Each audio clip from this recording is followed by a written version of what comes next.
Good evening. I don't know even how to begin talking about this topic.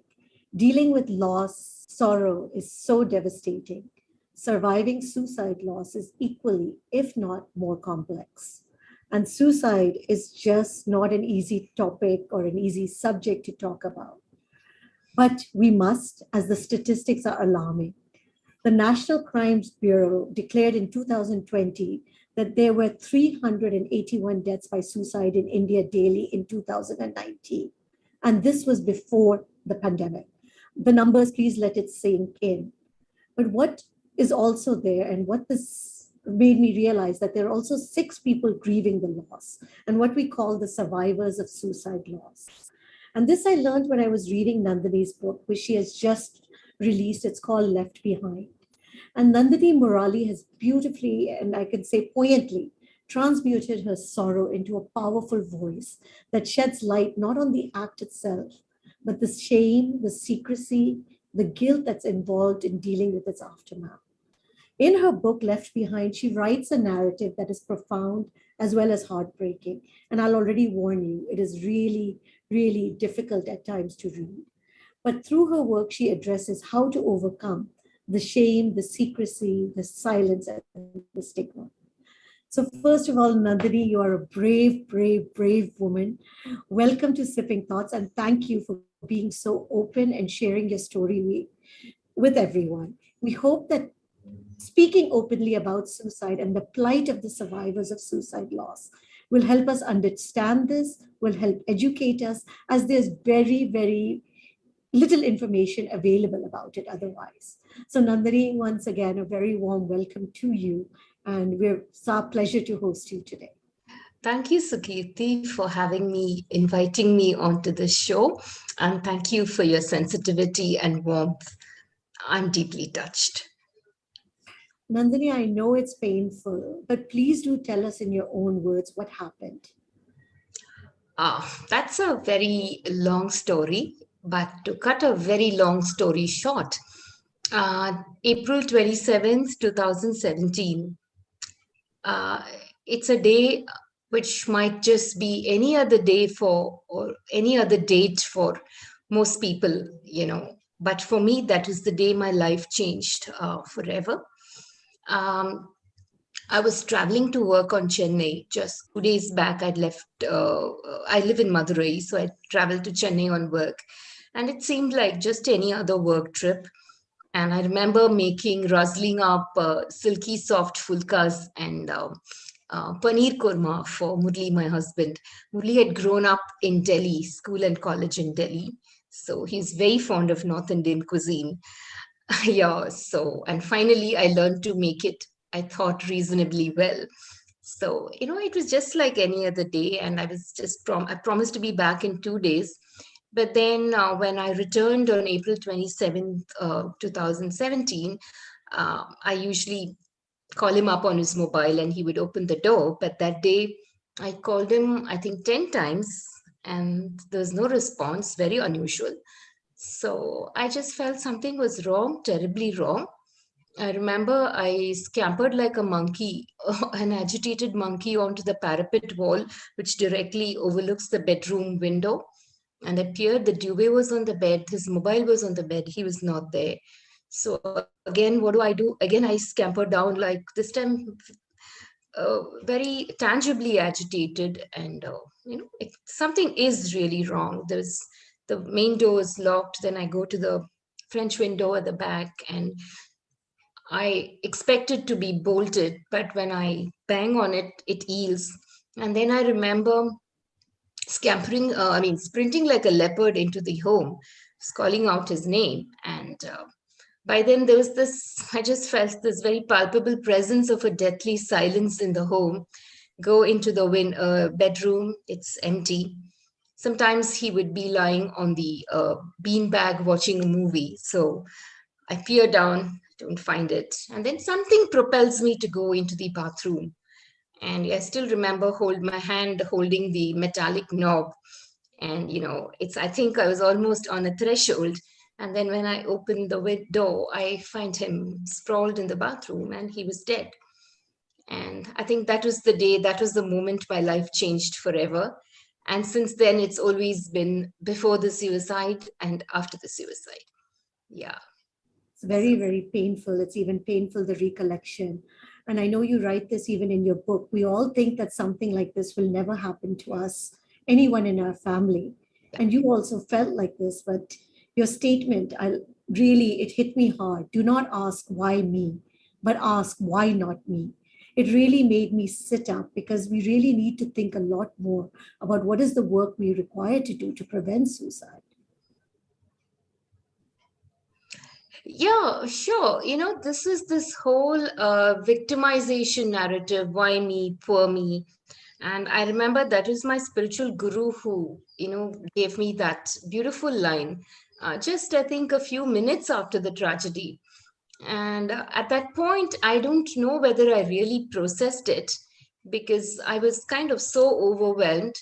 But then, because it came from my guru, I sort of received it completely. And there's no analysis, no deconstruction of what it meant, but I just felt that I needed to hear that, and I heard what I needed to hear. And then as I went along, I just felt it was so important not to fall into that victim trap because it's so disempowering. It really doesn't get us anywhere. And also discovered that the landscape of suicide loss is itself so disempowering that it's so sort of getting into the victim mode seems almost like a default response. And I was glad I had been given this warning. Yeah. And of course, I slipped. As human as anyone else, but every time I slipped, I faltered, I got up and I said, no, I'm not going that route. Yeah. So, And one of the things I think that was particularly striking when you read your book is, and I think we come to realize is, we don't think about the needs of the survivors of suicide loss. We do think about the person about the suicide. Why did they do it? What must they have been going through? And I think your book helps us deeply understand that, and that there is really a deep support system also needed for the survivors of suicide loss because their grieving process is very, very complex. yeah. Yes, Sukirti. Actually, until it happened to me, there's this whole otherization of suicide. Like most people, I do think, oh, it won't happen to me, not in my family, it'll happen to others and stuff like that. And I didn't even know that there's this term called survivors of suicide loss. Like most people, the act, it's never self-contained. That's what I've discovered. It just doesn't end with that person. There are ripples, there are repercussions.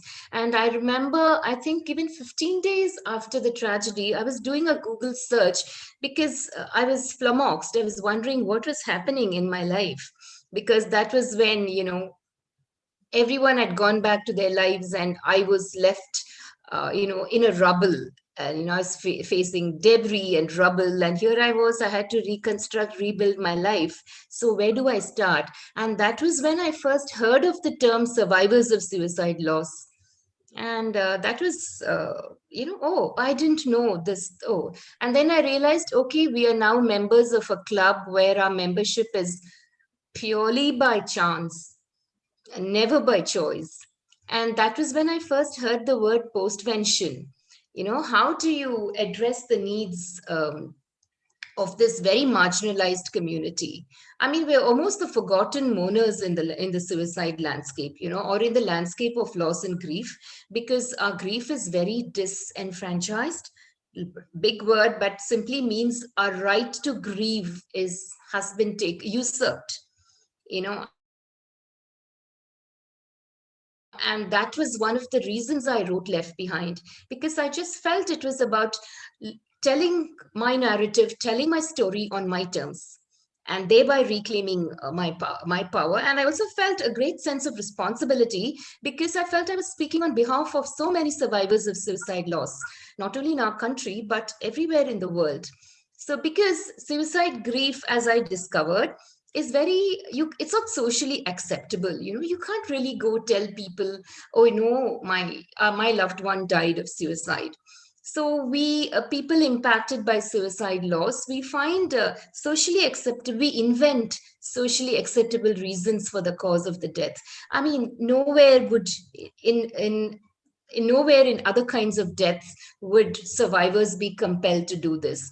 Of course, there are also other kinds of disenfranchised grief, like for example, if a loved one has died of AIDS, you know, you just want something very socially acceptable.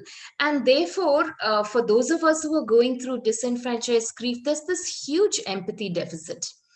I still remember when I was when people came to condole me, I just felt I was very invisible. I was absent there, you know. Of course, all this gyan came later, but I just felt people were more interested in investigating about what happened, tell us why, you know, and being judge and jury rather than really offering empathy, offering, you know, I'm there with you no matter what. So I just felt this was very, very palpable. Though at that point, I didn't know why this was happening. But then once I started reading and exploring, I was able to place things in perspective. Therefore, I felt we needed to enfranchise this disenfranchised grief and let people understand that, you know, this is what you need to do. Because I think if anyone needs more empathy and compassion and support, it's people who are going through this extremely complex, complicated, profoundly isolating grief. I know one thing that you talk about, and you talk about it even in your book, there is a desire for us to decipher the thoughts of a suicide victim. And you say that attempting to decipher the thoughts of a suicide victim is trying to understand a foreign language by eavesdropping on a conversation. Please do tell us about this, because this sense that we want to seek closure, we want to make meaning out of it, we want to really get down to what happened and why did it happen. Yeah. And Uh, it's a natural, I think it's a natural instinct almost that all of us have. Yes, I too did all this, Sukirti, because I think that's part of the process. Because anyone impacted by suicide loss, you know, the whole thing is it's a very non normative kind of death. You know, almost every living being wants to live. But then why do some of our loved ones choose to end their lives? It's a conundrum, and it's extremely perplexing. It's completely out of the ordinary. And I also feel in suicide death, especially, there's this whole gender dimension to it as well.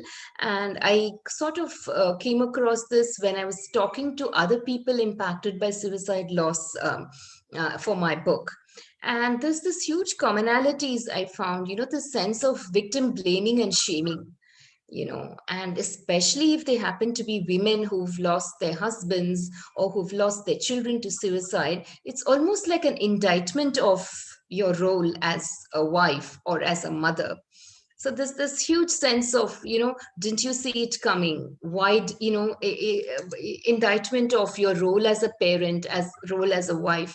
Why couldn't you prevent it? But the truth is that no matter how intimate the relationship is, whether it's a spousal relationship or whether it's a relationship between a mother and uh, a parent and child, I think each one is ultimately responsible for our own lives. And situating Yeah. this in the context of suicide loss and grief made a lot of sense to me, because you can't will over your life to someone else. You can be there, you can support, you can do what it takes, but beyond a point you just can't. There's only this much one can do. And once I realized this, there was this whole, even for me, there was this huge desire to know what had happened. You know, I would play Sherlock Holmes. I would, you know, wonder what happened. You know, if I hadn't traveled that day, would this have been averted? Could I have done this? Could I have done that? Although deep down I knew that I had done everything. But then finally they came one point, I think for almost 1 year, this was a 24 by 7 preoccupation, you know, hashing the whole thing. And could I have, you know, I think there's this huge sense of hyper responsibility we survivors of suicide loss face. And vis-a-vis other forms of death, you won't have this, and in fact people around themselves will be so supportive. So for me the journey was like, there's this I did indulge in a lot of this deciphering and investigating and trying to figure out what happened. And finally there came a point when I just said, no, I'm not going to be doing this anymore, because the truth is we never know why. uh, No, but and, it's and so that's the true. And journey, that's the process itself. Yeah. being honest and being actually so honest as you have been in your book, because most of us actually think about it, especially the society that we are in, that we want to hush up the cause of death, and owning our stories as what will people say is constantly plaguing our mind, and we would like to change the narrative in some way, maybe because that narrative will make us feel better or avoid the shame and stigma. You also say this, that some of the first thoughts were in your mind was, what will I tell the family, what will I tell my friends, would they judge Murali, will they think of him as a criminal, would they judge me as having failed in my wifely duties? So this concept of judgment and failure are very, very strongly associated also for the survivor of a suicide loss. Oh, yeah. That is, in fact, that is, I think, the main reason why I decided to tell my story. Because as you said in the beginning, I too was swamped with these feelings. And I just maybe give you a little bit of context. In my professional space, I've had a very deep engagement with marginalized people and communities. And one of the groups I worked a lot with were people infected and affected by HIV/AIDS. And I still remember this was in the early 1900s, 1990s, sorry. And I still remember how the infected and affected people reclaimed their narrative, their power to tell their stories in the way they chose to. And at that time, we consultants were simply amazed by how much of wisdom emerged from people with lived experiences. And that stayed with me. And whenever I've engaged with marginalized communities, it just felt that the whole narrative shifted when people impacted took charge of that, decided to tell the story in their own terms. It was a huge game changer, and it stayed with me, though I never realized that it would mean so much to me. So when this happened to me, although I was easily able to overcome those initial misgivings. Oh, what will I tell them? The sense of shame, because I felt uh, at that point, until then, I felt I had a very cognitive understanding of stigma, you know but now when it came to me, this was very experiential. It's I you know the I just said, oh, yeah, this is stigma. And I just felt, I thought I had got stigma very well, but no, I didn't. Therefore, I said, I need to be the change I wish to see. And therefore, the desire to own my story, tell it on my terms.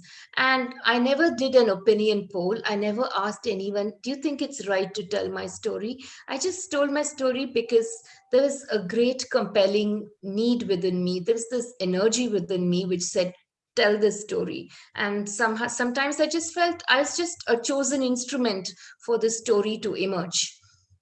Yeah. One of the ones that, as a country, we've watched, and it really shook all of us, was, of course, the debacle of the actor Sushant Singh Rajput, unfortunate death by suicide. And why I say debacle is because of the way the media handled it, the way people handled it. It became kind of a national frenzy, almost a police investigation to even figure out how did this happen and why did this happen. I think it also pointed out that we really, as individuals, the lack of sensitivity and our understanding of suicide is actually fairly low. And with that, I'd like to get your comments, but I would also like you to read something from your book. Because when I read it, and to tell you the truth, and I think that's why it was very good for me, because my own ignorance, it made me realize how little I know about this topic. But it is something that is plaguing so many people, as we know that there is a rise in the mental health issues people are contemplating, but we just don't even know the words to use. So I would love for you to read something also from your book. Uh, okay. It's Should I read something which is my favorite, Please or do. would you want me to read from No, this? no, your favorite would be great because, we would like to, because all of them are such poignant pieces. Okay. I think the last but one chapter is my favorite, The Oyster and the Pearl. One, because it really happened. And this just happened just a few days before the first death anniversary. And to give you a little bit of context, the ocean has been a metaphor in my journey, because I just felt after the incident, I was just very unanchored, very unmoored. And I was almost like thrown swimming in a very turbulent ocean of grief. It seemed so oceanic that I never thought, and I had to sort of lose sight. The old shorelines, the familiar, the known had all disappeared, almost instantaneously.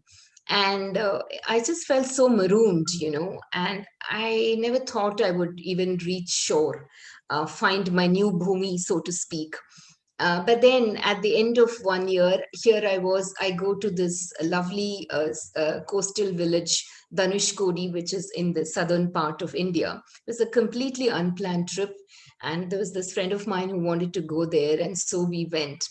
And here I was walking on the seashore. The sea there has a very primal, very pristine quality to it. It's almost Land's End, and you have a turquoise blue ocean mixed with the emerald green, and it's completely wild. And here I was walking on the seashore, and suddenly I find this fisherman coming up to me with an oyster shell, which had 7 iridescent pearls on it. And he said, I don't know why, I just got this in the morning. I found it in the sea, and I felt like giving it to you. And for me, that was so metaphorical, so symbolic, because I felt I too had deep dived into the ocean of grief. And here I am surfacing at the end of 1 year with pearls of wisdom. And it was almost like a gift from the ocean. And that day when I was walking on the seashore, the sea was placid. So, I had faced a very turbulent ocean day 24 by 7 for 1 year. And suddenly now the ocean is placid. I'm on the seashore, I'm on land. It's maybe the symbolism was too beautiful for me to miss. So, and that wove itself as the chapter called The Oyster and the Pearl. I love this Fellini quote, all art is autobiographical. The pearl is the oyster's autobiography. And the oyster for me was very symbolic of resilience. And we know pearls are formed only when there is an irritation. So, and so a few lines from from this chapter. These are the pearls of wisdom which emerged from my underwater exploration. The first one I write is, accept your loss. Your life has changed forever. The loss is irreversible. Your tears, longing, pity, piety, nothing can alter the outcome. I find this very relevant because it's not only relevant for suicide grief, but almost any kinds of loss and grief. The other one is, stop asking, why me? There are no answers. Instead, ask, why not? And ask, what next? Pain is inevitable, suffering is optional. You had no control over the cause, but you can control the outcome by choosing how to respond. Reclaim your power. Circumstances have no power over you. You are the author of your destiny. Be proud of your scars. Your scars are an important part of you. Be like the resilient oyster. Discover the poetry of your being through pearls of grit and grace. Your wisdom is your pain transformed. Be flexible, flow like the water, bend like the reed. Life is waiting to flow through you. Be open to grace. And it goes on. This chapter is my favorite because I wrote this on the third anniversary of Murali's passing away. And that was the day I completed the book. completely unplanned, of course. And I just felt when writing this chapter, I was just downloading information. So it was a great space to be in. And as much as the story is deeply personal and has been very traumatic, writing the book was such a joyful experience. I think I created this book from a space of deep stillness, silence, and joy. Of course, I experienced the various emotions, but I would experience this, then come back, ground myself in that joy and stillness, and then create. So creating it was a very beautiful experience. And no, it was not re-traumatizing at all, because the choice to tell my story was my own. So, and I felt when you're taking ownership, when you're reclaiming power, it's all about agency and autonomy. So in that sense, for me, it was deeply healing and liberating. Another part I love what you said, and this is something that I'm taking again from your words in the book. The scarlet letter W for widow dangled like an albatross around my neck. I was determined to wrench it away, to refuse to give up my power to regressive societal norms of womanhood and widowhood. And to your thing, I would like to also add wifehood, because as you said, your life also as a wife was non existent. Those were Yeah. very, very powerful words, because I think if anybody has read the Scarlet Letter, they will definitely resonate about the stigma and Yes. shame. Yeah, and I just felt the antidote to stigma and shame is having those very difficult, very crucial, very candid conversations, Sukirti, and in a very safe, compassionate space. Yeah, because I do understand a lot of it stems from ignorance and apathy and, being living in our little silos and bubbles. But then I think, and I always think people with lived experiences uh, in any discourse, in any field, have so much power to change narratives. It's almost like I feel in the suicide prevention discourse we need a Me Too movement. We need people impacted saying that survivors of suicide loss, attempt survivors, all of them saying, well, this is what happens, and therefore, tell people, because I feel there's so much wisdom and insight in lived experience. And that needs to be foregrounded, that needs to be given the respect it deserves. And I just feel even you don't have to have had an experience of suicide loss. When someone impacted tells you what they're going through, it opens. I just feel it's a game changer, it's a conversation changer. And I think that's why the book. I think my definitely, but I think my favorite part of the book was, I think, finding and moving from pain to purpose. And please speak about that, because that was the part that was uplifting, I think, when I read the book. Okay, this was the first year. I must say, I must admit, rather, because when people see me, they only see the triumph, they see the strength, they see the resilience. But I make no attempt to hide my vulnerability as well, because I just felt this journey has been about co-holding my vulnerability and strength. And I just feel vulnerability is where one's strength comes from. And I think each of us, irrespective of our genders or other affiliations, needs to sort of own and engage very deeply with our vulnerabilities. Because I think we tend to shy away from vulnerability. We tend to run away. We tend to disown it. And as we know, anything which is disowned persists in greater strength. So the first year for me was one step forward and a million steps backward. I would slither, slip, fall. I still remember the first year, there wasn't a day when I didn't cry. And crying would be not just the occasional burst, but paroxysms of tears and grief and a very deep sorrow. And I mean, I just felt that I'm never going to make it. But then I had lovely friends and my family who stood by me, who believed in me, who walked with me. So at the end of 1 year, almost the same day as the first anniversary, I launched an initiative called Speak, which is part of a very well-known mental health NGO in Madurai called the MS Chelimathu Trust and Research Foundation. The family who runs the NGO, the Ramasubramanians, they're a family of mental health professionals, and they've been a huge part of my journey, and they are family to me. So I just felt it seemed very organic, how that Speak should emerge. I hadn't really consciously planned, but as I went along, I just felt I didn't want someone else to go through what I did. And even if they did, I wanted to offer them hope. I wanted to tell them, like, this is what you can do to rebuild your life. So that was how Speak started. And because I think at the end of 1 year, I traveled sufficiently far.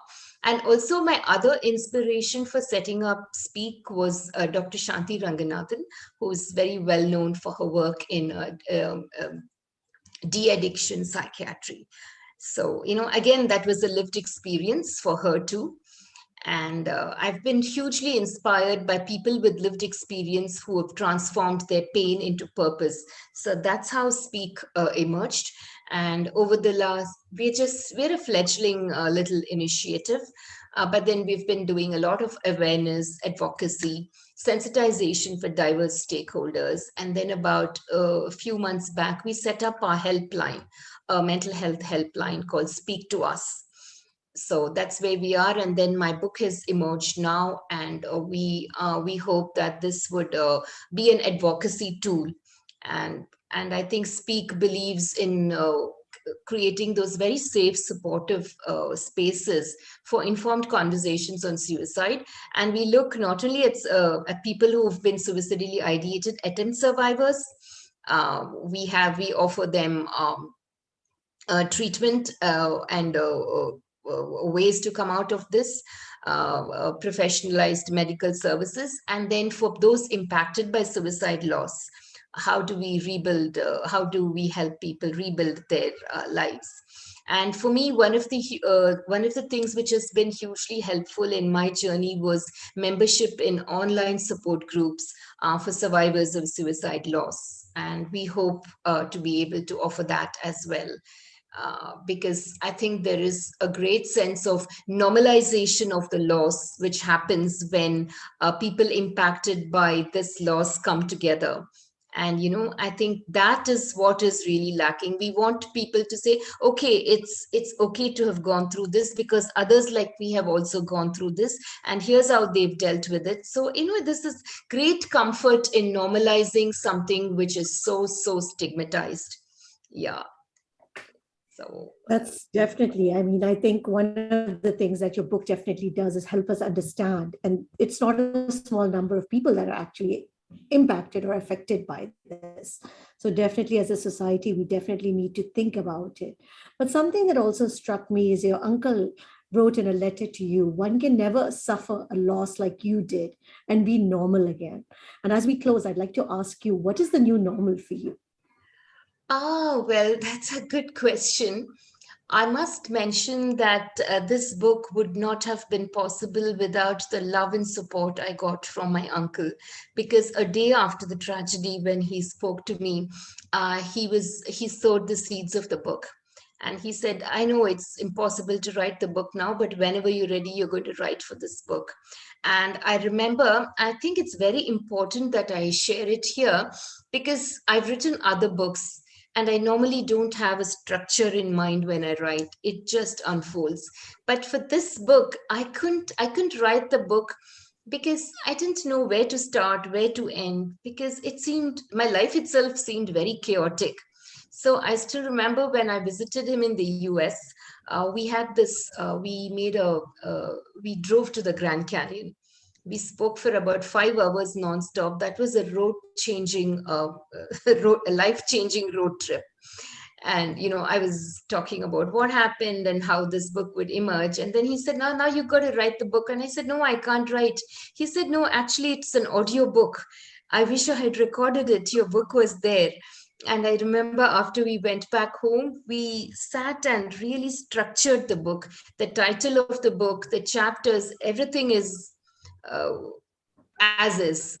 So, and I said, I can't write, but he said, no, you tell me this chapter and what's going to come. I'm just going to be a scribe and put it down. And I remember after I came back from the US, the next day I started writing. And even then, I would have the note cards with me because my there was no, I didn't have that narrative coherence, because Left Behind is a lost narrative. The warp and weft of my life had all, it had become entangled, it had frayed, it had snapped. And I was actually, through the book was a metaphor for me in rebraiding my life.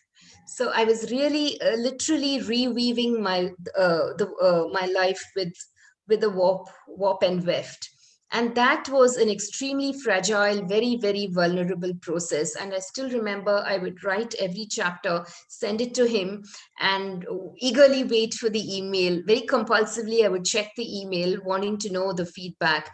And the kind, he was every writer's dream editor.